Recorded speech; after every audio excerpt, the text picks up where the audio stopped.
What's up, guys? It's KB. Make sure you subscribe to the Underground Sports Philadelphia YouTube channel. Click the bell icon down below so you don't miss a single video from us. And thanks for tuning in to another video from Underground Sports Philadelphia. Now let's get into it.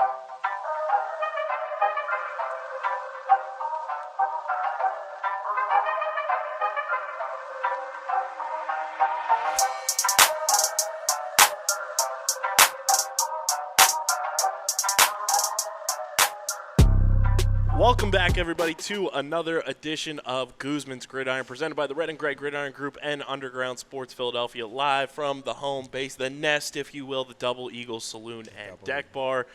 KB, Coach Guzman with you for another episode, a special one as we lead into the big one. It is finally here. It's Thanksgiving week, Turkey Day on deck, the Daily Journal Cup up for grabs once again. It's crazy how long a football season is at the high school level, but how quickly it also moves by. Absolutely. I mean, it seems like yesterday I just got in, me and my staff. So, we're delighted in more than one way. The kids are playing really well. We're really proud of our kids. And now, we have the people next door to take care of and have that outing come Thanksgiving Day. So we're excited. Absolutely. And before we get into everything, I know we had a couple of YouTube comments this week on the show, just some misinterpretations, some miscommunications. If we offended anybody with any of just, what we talked about last week in a joking manner, this is a positive platform for everybody on the Vineland High School football team, from players to coaches to the athletic department as a whole. This is a relationship that we take very seriously here at Underground Sports Philadelphia, and by no means mean any harm to anybody. So we do apologize if anybody was offended by anything.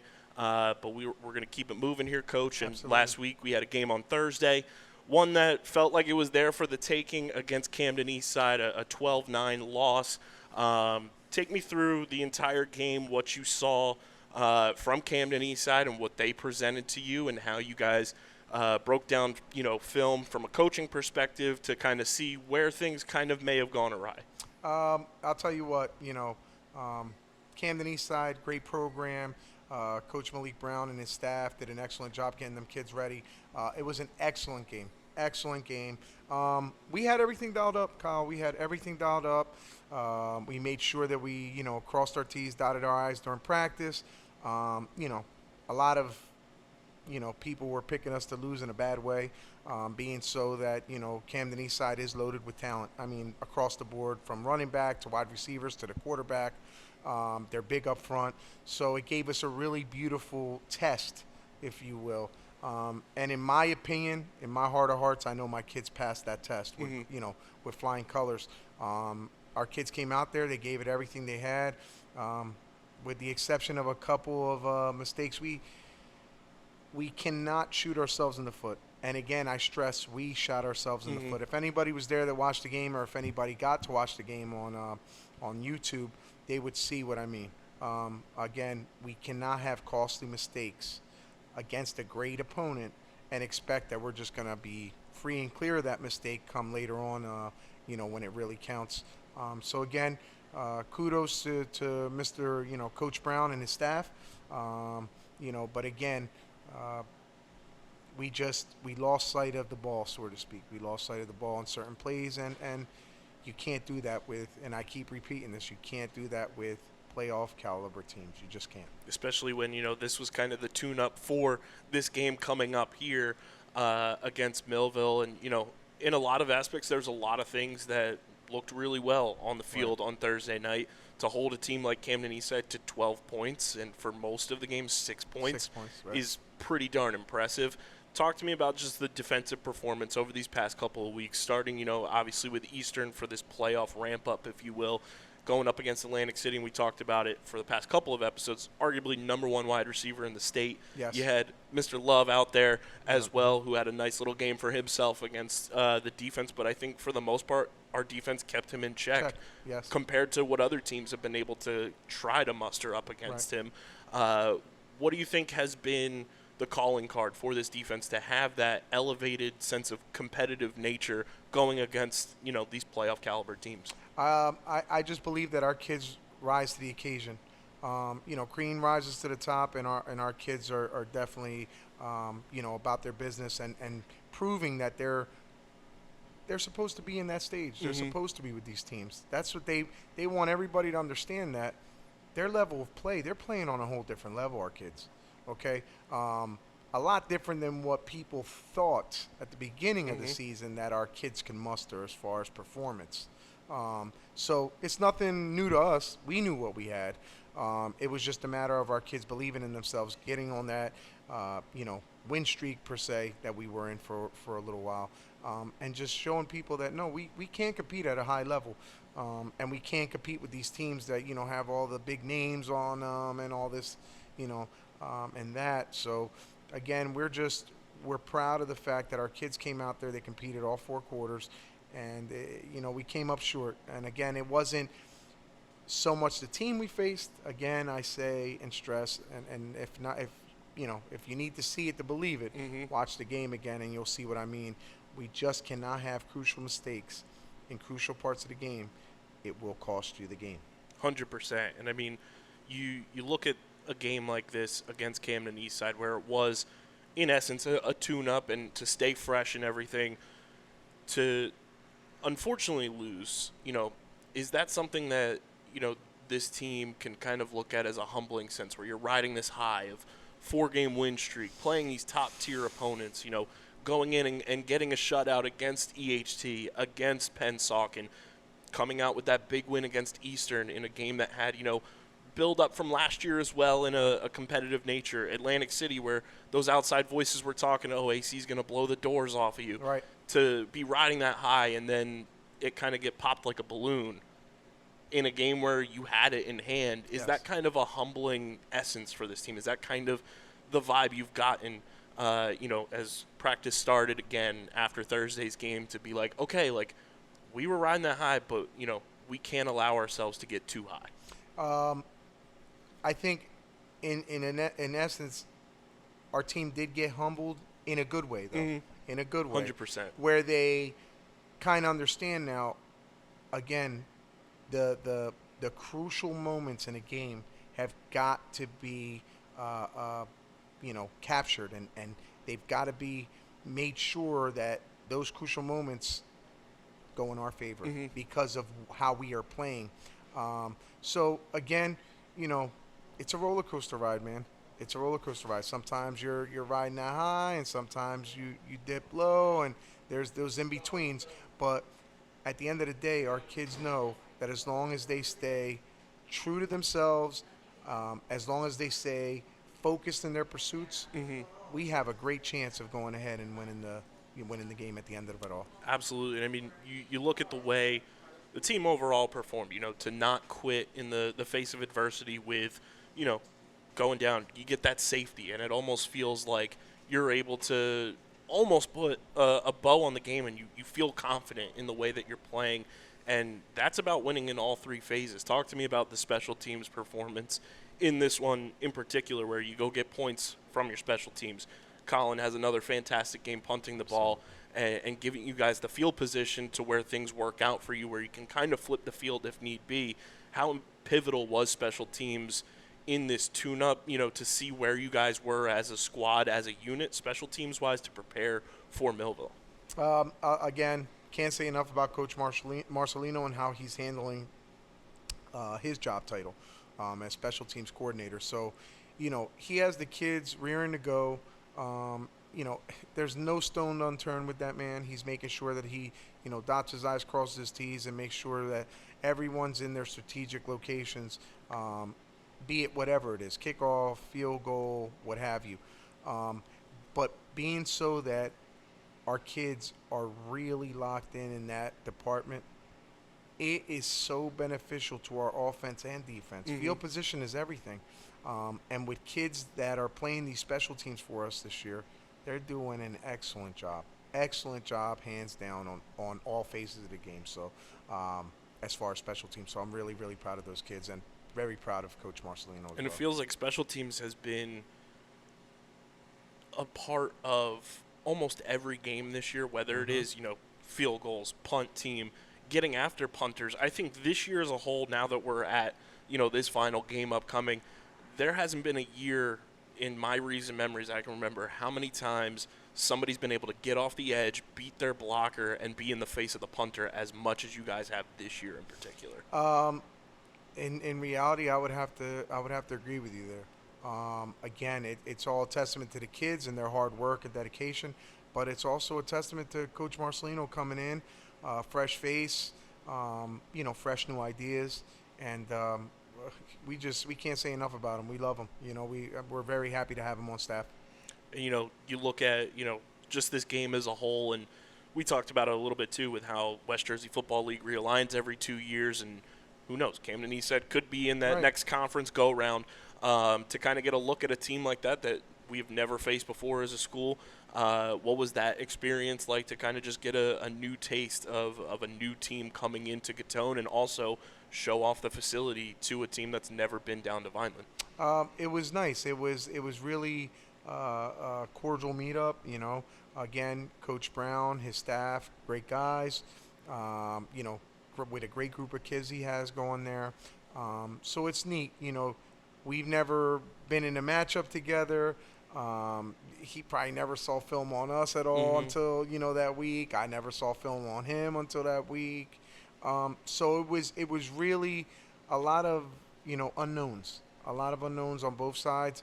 But when everything came together, it came together picture perfect, and I believe he got all the work he needed for his Thanksgiving game, and I got all the work or rather, we got all the work we needed to face the opponent next door come Thanksgiving. And, you look at the way that the defense performed offensively, I feel like you guys still played a relatively solid game across the board. You played your style of football. Right. I think one of the things that stood out to me was just how well on the receiver handoff Xavier Diaz was able to kind of find his lane and get that explosiveness. How fun and effective has that little wrinkle been to just see his explosiveness once the ball's in his hands, whether you're throwing the ball to him and it's a 67-yard touchdown where Right. he's catching it at the only place he can catch it, Right. or on these little, wide receiver reverse runs where if he gets his vision open, he's hitting the seam and able to pick up 4 or 5 yards a clip. Yeah, it's a nice wrinkle that Coach Hendricks, and the O guys have put in, because it's giving you a different perspective on that particular athlete in Xavier. He's very gifted, man. That kid is very gifted, very talented, and he shows you day in and day out that he's not a one-trick pony. So, from receiving the ball out of the backfield, from receiving the ball out of the wide receiver spot or slot spot, or just a handoff, he's a special talent. So, looking forward to his senior year next year as well. And I know Cephas was out against Camden Eastside. Injury report-wise, I know there was a couple guys that got banged up against Camden Eastside, but how's everything looking on the injury report as we record this on Monday night and going into another Thursday game? How's everybody looking health-wise? Health-wise, we're looking pretty good. I mean, Noah got a little banged up, so that's a day-to-day. You have Cephas, who's also day-to-day still, even though he didn't play. He's still day-to-day, so I'm waiting on TD and Dara for that news. Who else? And just, you got Mason as well. He got a little nicked up, but he should be fine come, Thanksgiving Day. So we have our few athletes there that have gotten a little nicked up, but they're doing all their due diligence with our trainers to go ahead and get back, God willing, on Thanksgiving Day come this Thursday. And, final game at Gittone Stadium was Camden Eastside this year. How do you evaluate just your guys' performance at home this year, the overall vibe of Gittone Stadium in 2023, and how it felt like that fan culture was coming back in a big way as the season progressed? How did you guys as a team, as a staff, kind of evaluate just the way you guys performed at home and then just the overall way that you guys are trying to build that culture up and make Gittone Stadium the toughest place to play in South Jersey? I'll tell you what, our staff couldn't be more prouder of our kids than we are. I mean, our kids have been, they've been through an uphill battle from the beginning of this thing, along with me. They've been right in the trenches with me, and the staff. So, we're very, very proud of our kids. They give you everything day in and day out as far as, their demeanor and their overall disposition on that field. Again, we can't ask no more. and you did see that work up to a vibrant football culture at Gittone Stadium. It's different. It's just it feels a little different. You don't hear all these hecklers and craziness in the background. I mean, I'm pretty attuned to everything that's going on, and I just don't hear it like before. I mean, it was constant, and it was horrible. It was really horrible for the kids.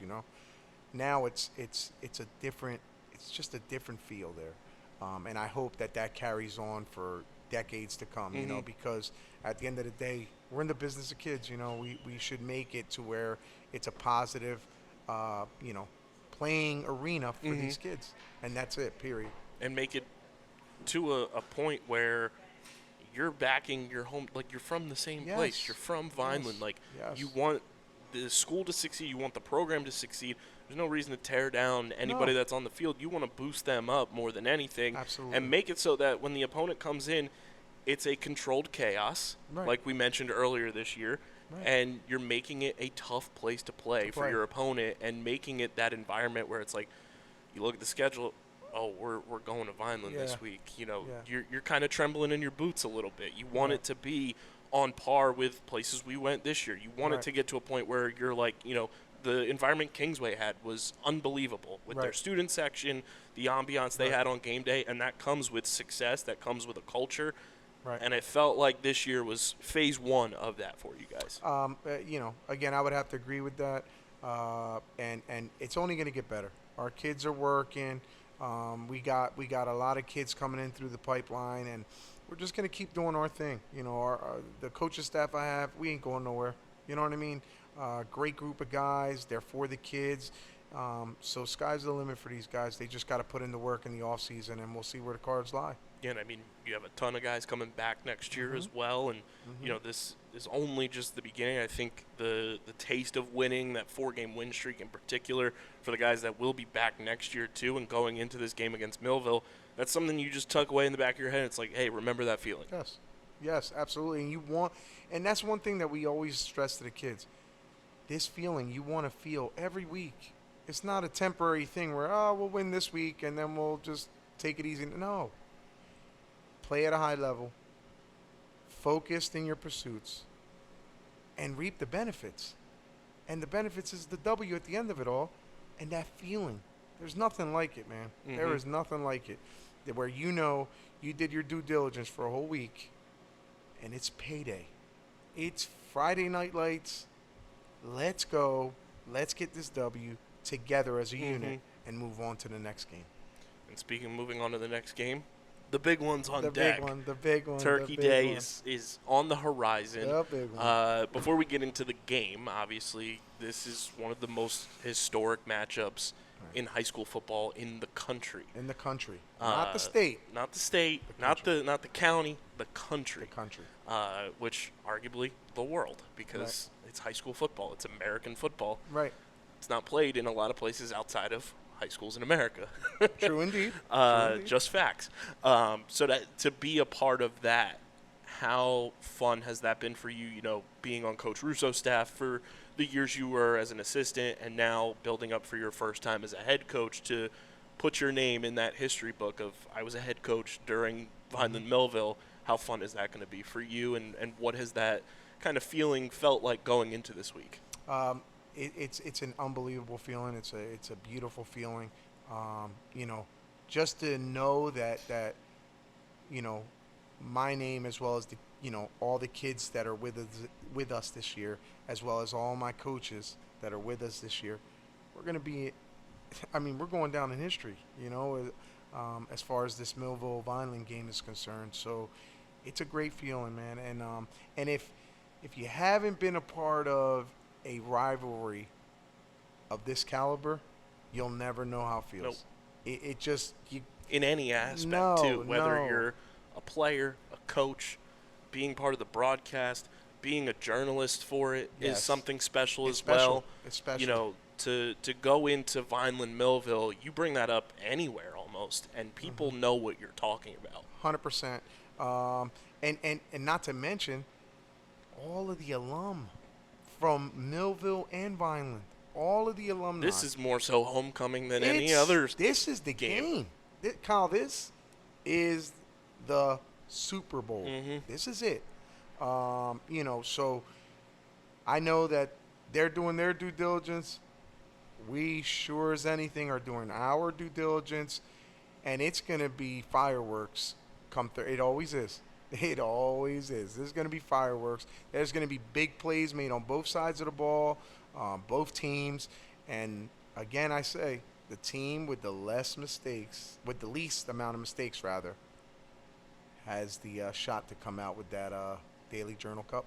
And I think, this year in particular, it's a little different from their side of things. And I don't want to speak for Millville's coaching staff at all, but, past couple years, they've been playing at the state championship. Right. This year, they didn't advance that far. Mainland got the best of them.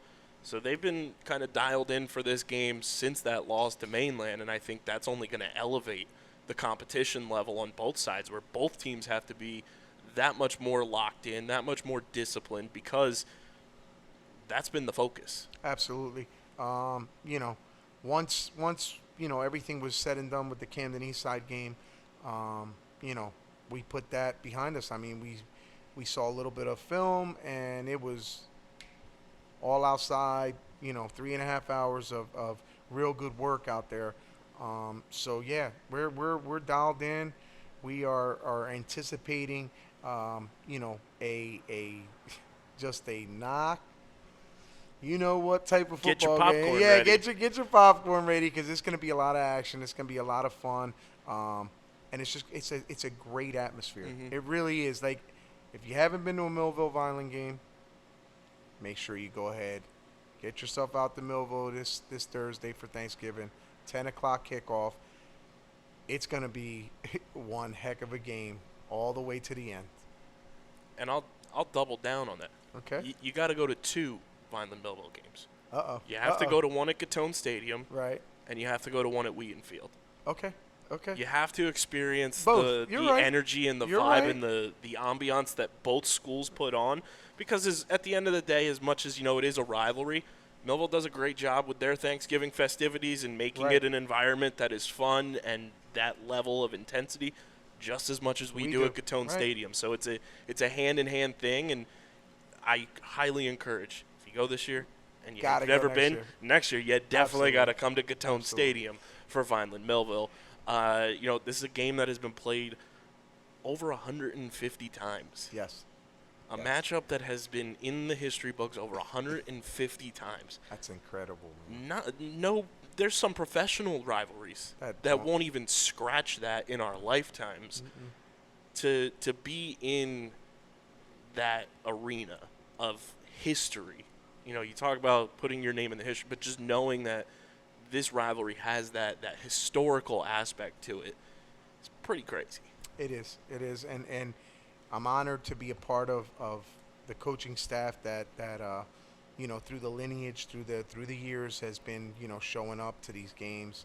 I'm just honored, man. It's a beautiful feeling, and just knowing that I know a few of these guys personally.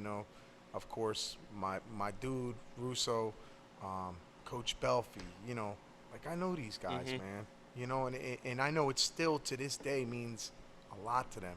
A lot. It's like I said, it's the Super Bowl. They're coming out decked out too. They're coming out with their jackets on and supporting 150%. So, this is something more than just we're doing it for our team. No. If you're really about this game, then you're doing it for all of the alum that came way back when.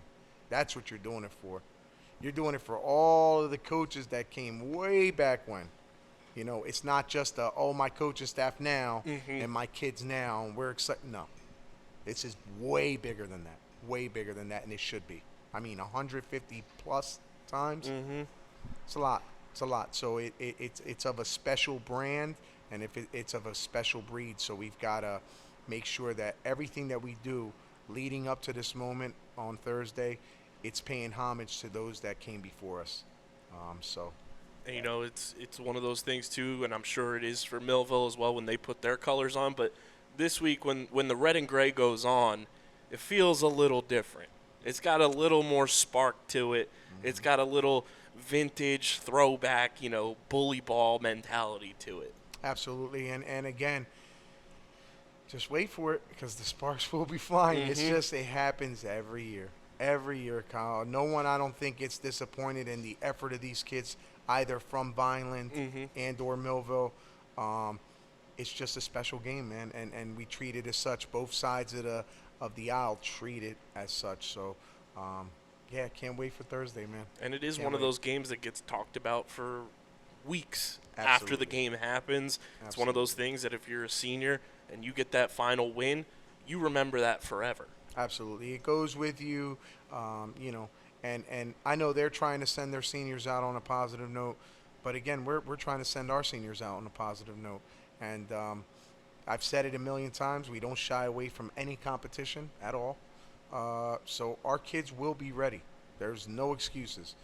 Come Thursday at Millville, 10 in the morning, kickoff. Vineland's coming. That's all I got to say. Vineland is coming.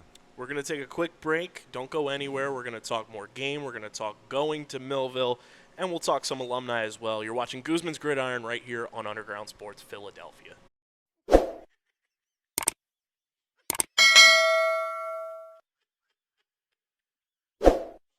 And welcome back, everybody. So, Coach, we're going to Millville this year, and they've got a brand new facility, brand new field. Have done a lot of construction since this past summer to get it to where it is now. Right.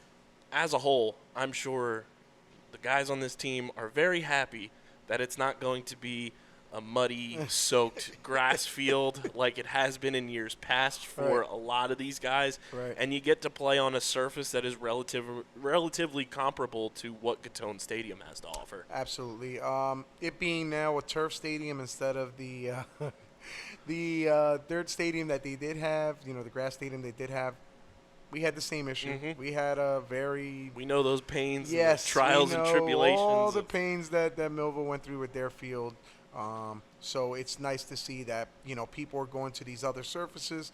And it's going to be something that our kids already know how to play on, So, again, come Thursday, 10 a.m., there's going to be zero excuses. It's going to be a game to watch. Guaranteed. And I think it's also nice because we were looking at the weather forecast before we started recording. Tuesday, Wednesday, a little bit of rain in the forecast. Right. To not have to worry about that field being all slip and slide, divots in the field and stuff like that. It's going to be able to drain properly. Yep. That's got to be a nice relief just as a player and as coaches too, just from a player safety and player health type of situation too, where you're not as worried about potential injuries with guys slip and slide and getting caught, in mud and stuff like that we've seen at Gittone Stadium in the past. Absolutely. We've seen it at other fields in the past where you're not as worried about the injury aspect from that perspective. Right. From the field perspective, it should be, cut and dry. I mean, the field should drain beautifully. Again, it's a brand new field, brand new facility there. So, there should be nothing impeding the kids. It should be a nice turnout and a nice event, through and through. So, as far as the safety of the kids, that just elevates that, as well as it elevates it. But then again, it's anytime it's a catch-22. Anytime you step on, and I've said this before, an artificial turf field, chance of injury goes up. Doesn't matter if you go to the NFL. They would tell you the same thing. So grass has its advantages. Turf has its advantages. So, but at the end of the day, we'll be playing on a field that predominantly will be a dry field and best conditions that could be for that day. 100%. I mean, for you as being on this coaching staff with Coach Russo in the past and now as head coach, what is it like, going into this game as the visitor? It's a weird feel. I'm telling you, it's almost as if you're. I used to always say this to Roos too. It's almost like you're in a movie, right? And at least for myself, I'm only speaking on me. And I'm going in there. It's almost like cops and robbers, right? So you're going in there, and all right, let's see who are the suspects. Okay, we got them down. All right, and now we got to take this guy down. all right, we're going to go ahead into this locker room and make sure that we put them up there and the kids know who they are so that we go ahead and do our due diligence on these players to make sure that they don't catch the ball or Right. make sure that, we make the right tackle, So it's almost like, for me, it almost slows down and turns into like a movie. Yes. It's weird. It's a weird feeling as a visitor. Of course, when you're home, you're home. Yeah, You're just home riding base, the wave. you're ready Yeah, to go. you're riding the wave, ready to go. But when you're away, to me, it feels as though I'm like in a movie, and I got to find out the usual suspects. Right? Okay, all right, I got him down. So, yeah, for me, it just feels movie-esque, if you would. I've always compared because I never at the varsity level played in the game, but I've covered it, I think, since 2015. I've been on the beat with NJ.com and then obviously with the podcast and everything. It's always felt like going to Millville. It's like old school Gladiator, like walking into the Coliseum. I like that. And, I like that. you've got the home crowd around you ready to throw whatever at you, Yeah. hypothetically, of course. Hypothetically. But, they're ready to throw tomatoes at you, whatever it may be, Right. and you're the visiting gladiator ready to go in there Into battle. in the arena and go to war. Absolutely. I couldn't say it better myself. That is a great analogy to it. And that's just from a like media perspective. Yeah. I can't even imagine, like, from a player coaching perspective as well, what that feeling and that adrenaline rush you get. It's definitely, like I told you, it's like a movie. It really is. It's the feel, the juices are going, everything's flowing in you, man. And I'm still getting, butterflies. Like it's heavy. It's heavy. If you really, and I get butterflies before every game. Even now as a coach, I'm not even playing the game, and I'm like, all right, calm down, Jose, because you're not playing. You're just coaching, so you gotta calm down, But it's such a cool feeling too, man. Like it's there's nothing that can take the place of this rivalry. Nothing. No, this is it, man. This is the top of the apex. This is it. So the kids know what's at stake. Coaches know, our coaches know what is at stake, and at the end of the day, we're just going to go out there and give, our Vineland community our 110% all day long that game. And for the first time, potentially ever, I stand corrected if I'm wrong, but you have coaches on this staff who are recently removed from the rivalry with Marcelino, with Ryan Shelton, Right. the running back coach duo back there. Mr. T.O. What is that vibe been like for them, just from a visual perspective for you, and how they've been prepping for this game? And have you talked to them about what they're feeling going into their first time as a coach for this rivalry? I have, and they all tell me the same thing. They all say, I wish I could go back so I could put on the pads, coach, and just play this game. And I'll tell you what, they are amped. They're full of energy, waiting for the day. So, but yeah, their first thing is, Coach, I wish I could just go back so I could go ahead and put on the uniform one more time. And that's the thing that I tell my seniors too. You're gonna miss this, man. You're gonna. I mean, the minute you walk off for that last practice, things start to. I know it did for me when I walked off. I played for Hamilton High School, and when I walked off of that field for the last time, the practice field, not even the game field, because our Thanksgiving rivalry was against St. Joe. I walked off that Thursday, and it's something almost gets left on that field. It's like, wow, this is it. I'm not practicing here no more. And if I do, it's on my own time. It's not. I'm not part of the high school football team anymore. So I think as we near, Wednesday, our last practice, I think that's when our seniors are really going to feel it. That's when they're like, wait, this is it. This is our last practice on our field, and tomorrow will be the last game in these uniforms. So, but again, our kids are going to be ready, man. They're a resilient bunch, and they're a bunch that's together. They really have built a really nice family unit within the Vineland football program. They've built this nice family dynamic, which is kudos to them, man. kudos to them. You bring up leaving a part of you out on that field. We always talked about this when I was swimming in high school. It's like you leave that brick of the foundation of the program, and when you leave for the last time, that's your legacy that you're leaving there. And you leave that legacy there for it to just continue building that domain for the program as a whole.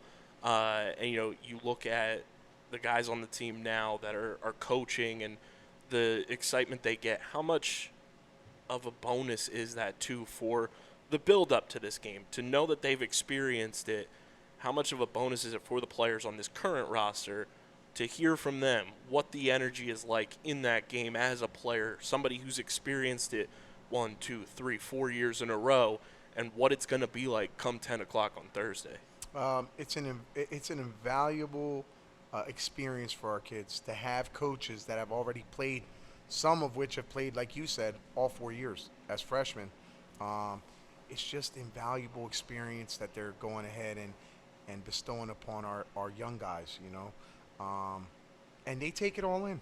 They take all that information in, so mentally our kids they're prepared mentally for the dynamics they're going to possibly go through come Thursday. But yet, we still have a few more days of practice to get everything in schematic-wise. So, but, yeah, as far as feel, I think our coaches, and Marcelino, T.O., Ryan, guys that have been there, even Lucas Nelson, he had played in them, of course. I think they have this invaluable experience that they just leave behind to our seniors, juniors, our football team. So it's something special. And I think you guys have the rare perspective as well that Coach Hendricks played on the other side of the rivalry when he was in high school. Obviously, first time for him to experience that as a coach last year. But what is this week like for him, picking his brain and going into this, being that he's coaching against his alma mater and, being part of it on the other side of the rivalry? I'll tell you what, Coach Hendricks, stand-up guy, love him on staff, and I'll tell you what, he is very passionate about this game. Very, very passionate about this game. There's things that historically went on that, weren't they were a little off cuff, if you will, towards him. So this is very personal for him. Very personal. And you know what? It is what it is. I told him, I said, you do a great job at OC. You've been doing a great job at OC. Let everything fall where it may, man. Don't leave no stone unturned. You do your due diligence and go ahead and put together a game plan offensively for us. And I'll tell you what, he's like, oh, yeah, Coach. Oh, yeah. So I'll tell you what, he's going to be ready, when everything's said and done. It's going to be neat to see him come game day and see that face, because I guarantee you it's not going to be it's not going to be his normal face. It's going to be there's going to be a chip or two on his shoulder. And he's getting the rare perspective, too, of he obviously played in the game. But last year he was coaching the defense. Now he's going to coach the offense in this as well. Right. I don't think anybody has been able to say, hey, I played for the rival, I coached the defense of the current team, and now I'm coaching the offense. I don't know if anybody in the 150-plus years, we could be wrong, but it feels like Coach Hendricks might be the first. He might be. I don't know. I would have to check that call, but he might just Tom be. McGurk would be the one to know. McGurk, he'll know. Mr. Tom will know. But I'll tell you what, he's like I said, stand-up guy. It's a pleasure having him on staff. He knows, his X's and O's. He gets through the kids respond to him. So, I'm waiting to see what kind of knickknacks he has, waiting for these guys. But it's going to be fun. Is it fair to say Coach Hendricks now bleeds red and sweats gray? Oh yeah, he's violent through and through. Of course, that's his alma mater. I mean, it is what it is. But he's locked in. He's a violent guy. We love to see it, Coach Hendricks. We'd love to see it. From a game perspective, we've talked about it a bunch, facing Atlantic City, facing Camden Eastside. Right. Now Millville on deck. Latsier Brooks is obviously, the big shiny toy on that offense for them. They've got a lot of talented players, including Jacob Zamat at quarterback as well. But Latsier gets a ton of the recognition for all the recruiting that has been, surrounding his name from SEC to Big 10, Big 12, whatever it may be. Talk about just preparing for a player of his caliber and, having that experience the past couple of weeks playing against players of his caliber as well. But what is, preparing for Latier Brooks from a defensive schematic type of thing look like for Coach Cliff Smith? I'll tell you what, it's going to be another day in the office for Coach Smith and Coach Shelton. These guys are excellent at what they do. The game plan I've already seen, rock solid. There is no flaw in that game plan. So long as our kids execute, it's going to be fun. I mean, they were extra detailed for this game, extra detailed.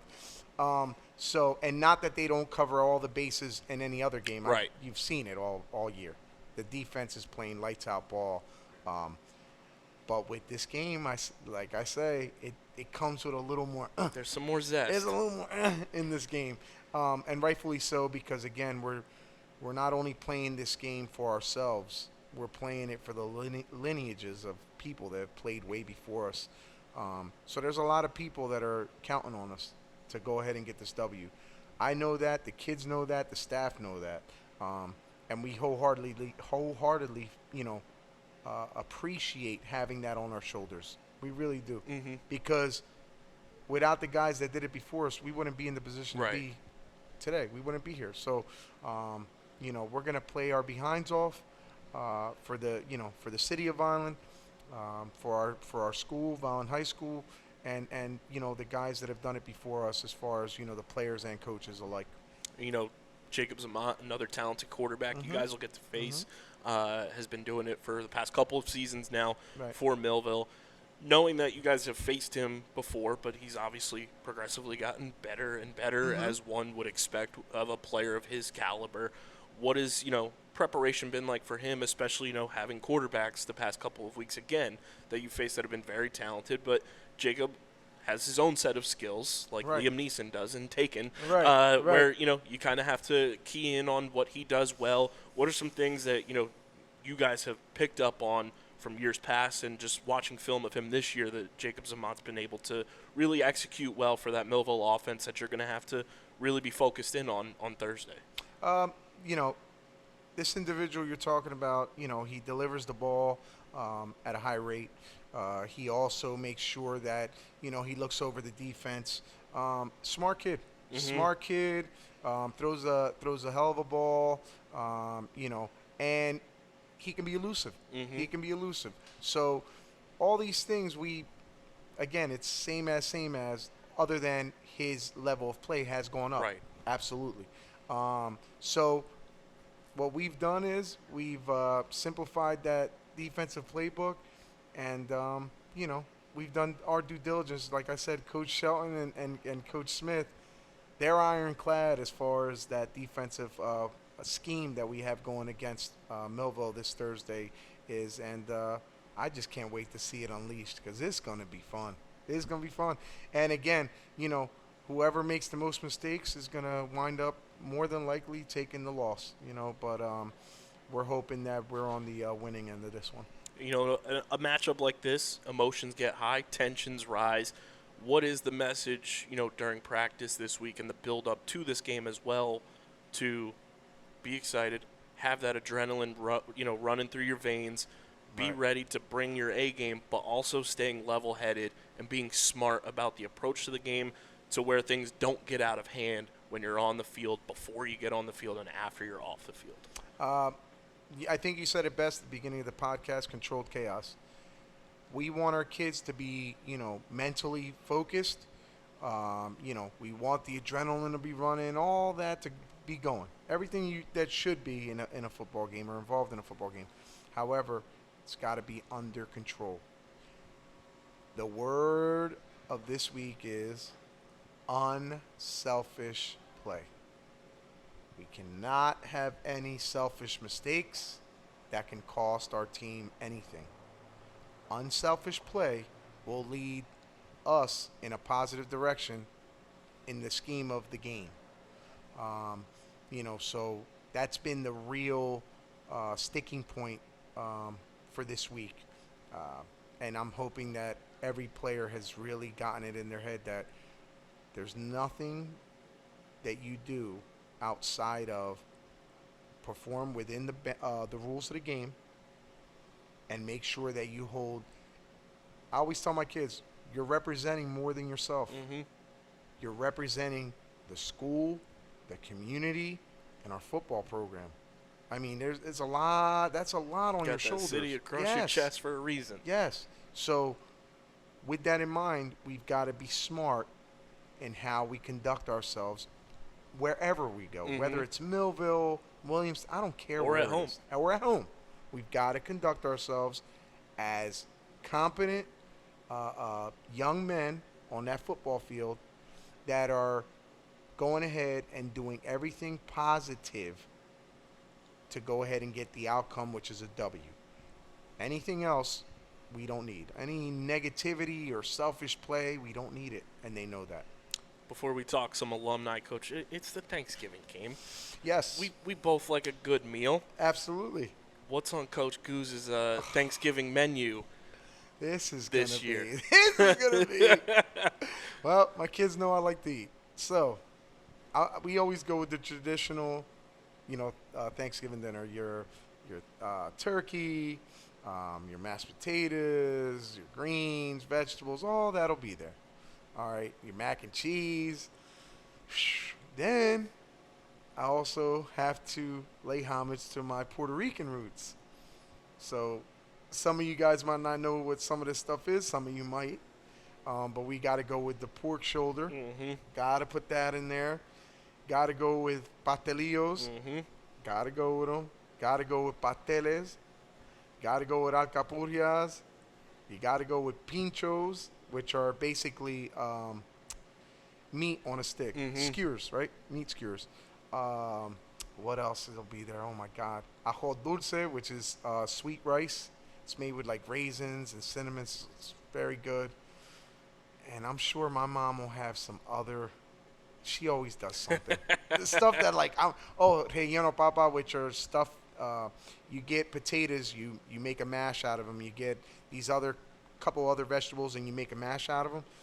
And you go ahead, put them on a green leaf, make a little circle in the middle, add your favorite meat or vegetables or both, and you close it up. And this little potato ball basically gets deep fried. Woo. So, Coach, now I'm going to need you to look into the camera and tell everybody your address. I'm at 1313 Mockingbird Lane. That's where I'm at. So everybody knows where to go after the game on Thursday. And that's not to mention, I have to go through all these. I mean, I go to first I'm going to pick my mom up. She actually lives out in Millville. Then after the game, then go to my house, cook with her. Then I got to go to my other mom's house, right? Like, I got to visit all my friends. By the time I get home, it's like, honestly, it'll be like 4:30 by the time I actually eat and sit down with my own family. So I got it, but I got to make sure that I visit all my people, man. They're beautiful people, beautiful extended family. So, but they're like, Jose, you better come over. You better come over. I'm like, I will. And it's like I come home, I have like 6, 7 plates this tall. I'm like, babe, I don't know what. Just put it in the fridge.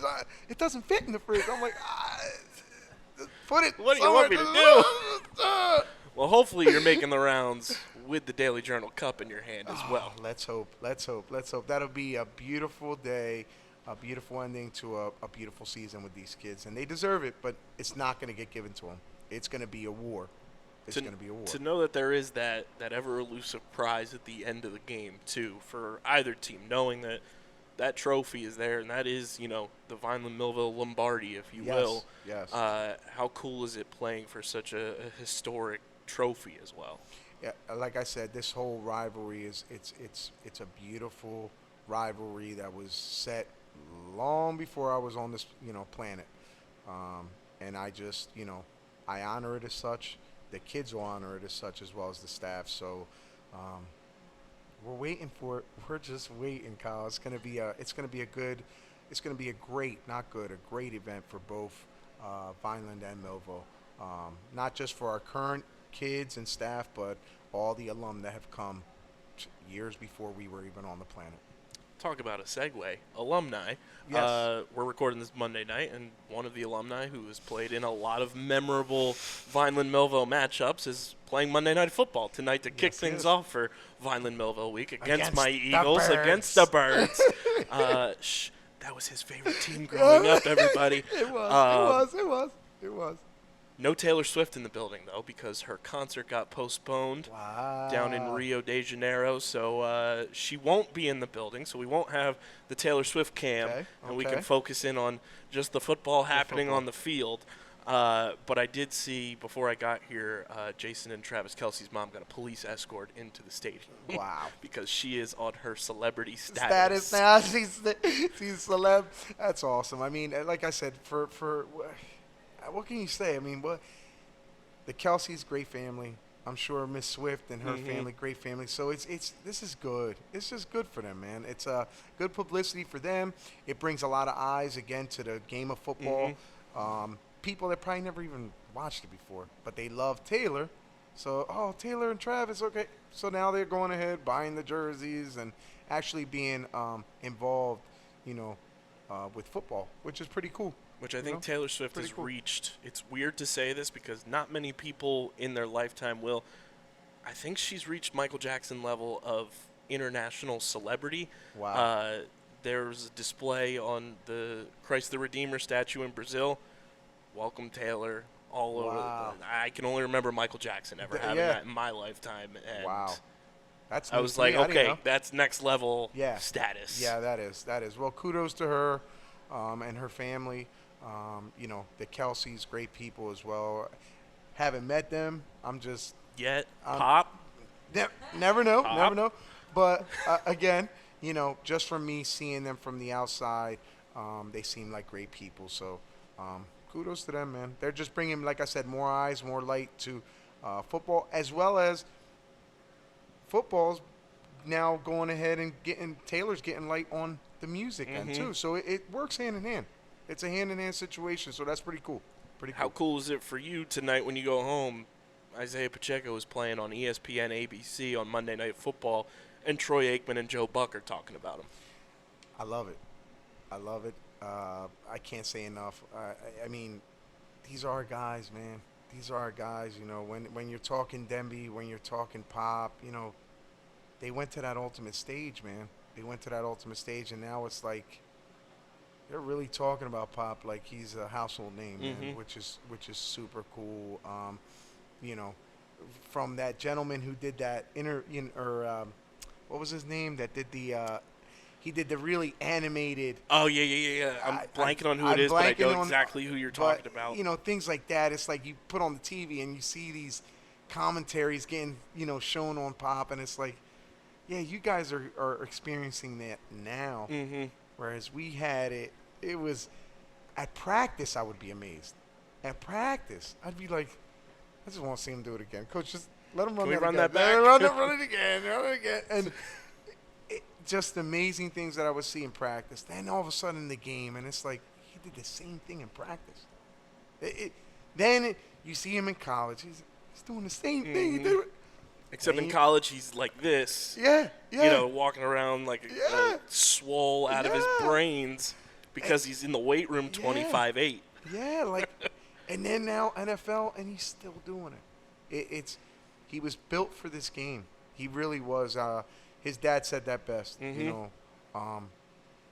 Pop, his dad and his mom both. They said he was built for this game. He really was built for this game.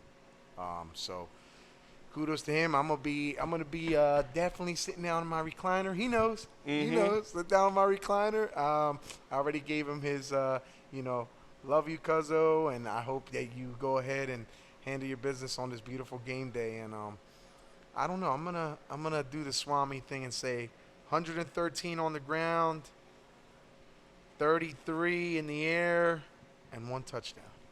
And an Eagles win. No, Pop. How do you say that, Pop?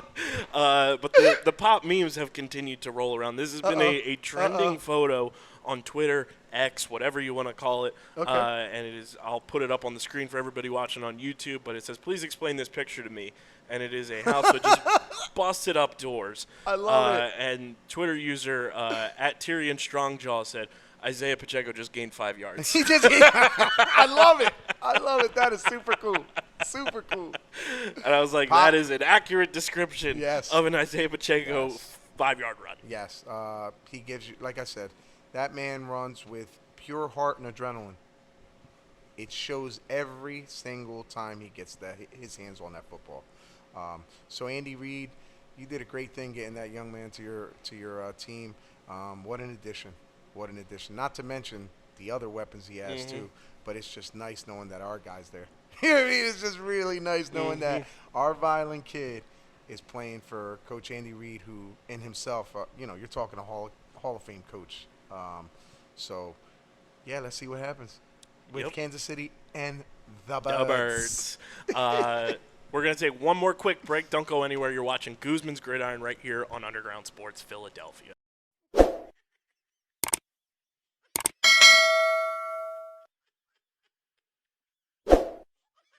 Jamil's got his podcast continuing to roll. Yes. We posted the clip of, promoting his pod on social media and his amazing wife clowning him in the Instagram comments. Such a cool girl, that girl. Got so much love from that. So many people were like, yo, Goose is the best. He's funny as hell. Like, they love the clip. So definitely check out the Behind the Scenes podcast with Jamil. He's doing it every Monday, I think, on Instagram Live. So definitely check that out. And then obviously Tyreem's still healing up, and hopefully, on his road to recovery faster than what's expected in a perfect, healthy way. But I was talking to you before we started recording, too. I saw a clip on Facebook. The coach, Otis Harold, balling out for FDU this year. Otis, again, another great kid. I was telling you earlier, him and Coach Shelton, they were conjoined at the hip, man. The OG Batman and Robin. Oh, my God. Yeah, they were the original Batman and Robin. My goodness. And two little coaches. Honestly, they dial it in. They, piggyback off of each other. Okay, so, Coach, Coach, wow. Shelton, I can't run that because this guy's underneath me, so I got to cut it to the flag. And Shelton's like, all right, then go ahead. I'll hit you. It would happen. Like magic, man. But then again, they best of friends. They grew up playing football with each other all the time, so that chemistry was just natural. It was amazing to see, and it's just amazing to see Otis still doing his thing, man. Very smart football player, and he made up a lot from him being undersized. Just being his IQ in football it was high back then. I can only imagine now. He walked, so guys like Josh Cephas and Israel Sweat could run. Yes. Think about that one. You got guys that are undersized, right, compared to other guys. At those positions especially. Right? But guess what? They don't care how. And they go out and make a name for themselves. And they know I don't care. You can be this short as long as you have heart and you're playing your heart out. And you know the plays, whether you're on offense or defense, and you're handling your business, you got the spot. And there's plenty of examples from Schwed, from Cephas, from Donnie. Donnie's an undersized lineman. Everyone knows. But guess what? He gives you 150%, and a lot of people underestimate him. He is strong as an ox. Strong as an ox. And guess what? Has anyone taken his starting spot? Nope. No. And they won't. They won't. He's earned it. He's kept it. And he stays there. And that's the bottom line.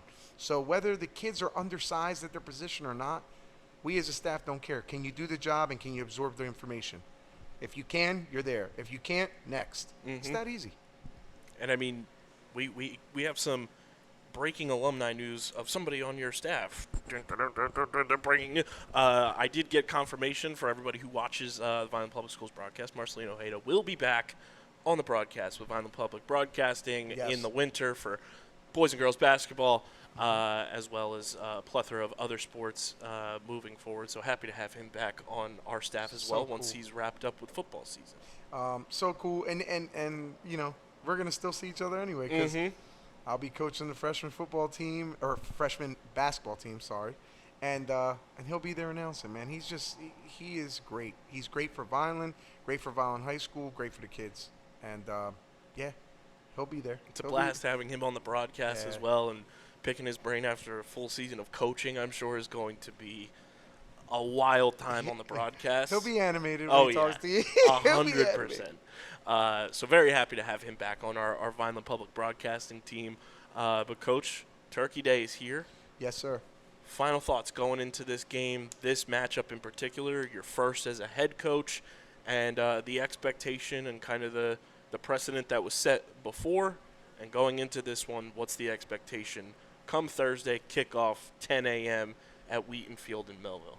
Expectation of my kids is to give the community, the football team, and the lineage of people that have come before us 110% through and through the game, which will happen. That's a guarantee. They will come to play.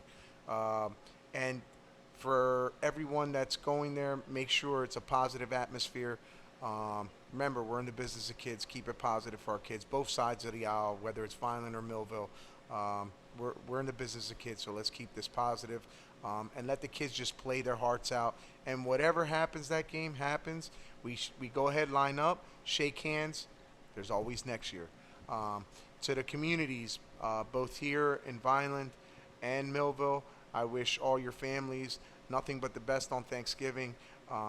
Eat up, be well, be merry with your families, and just please come out in droves to this game. It's going to be excellent. So happy Thanksgiving to everybody. It's going to be a blast. Be sure to subscribe to the Underground Sports Philadelphia podcast feed, Apple, Spotify, or wherever you get your audio version of podcasts. Really does help the show keep growing, helps us do more awesome stuff with the Vineland football program, and obviously subscribe to the YouTube channel, youtube.com/@undergroundsportsphiladelphia.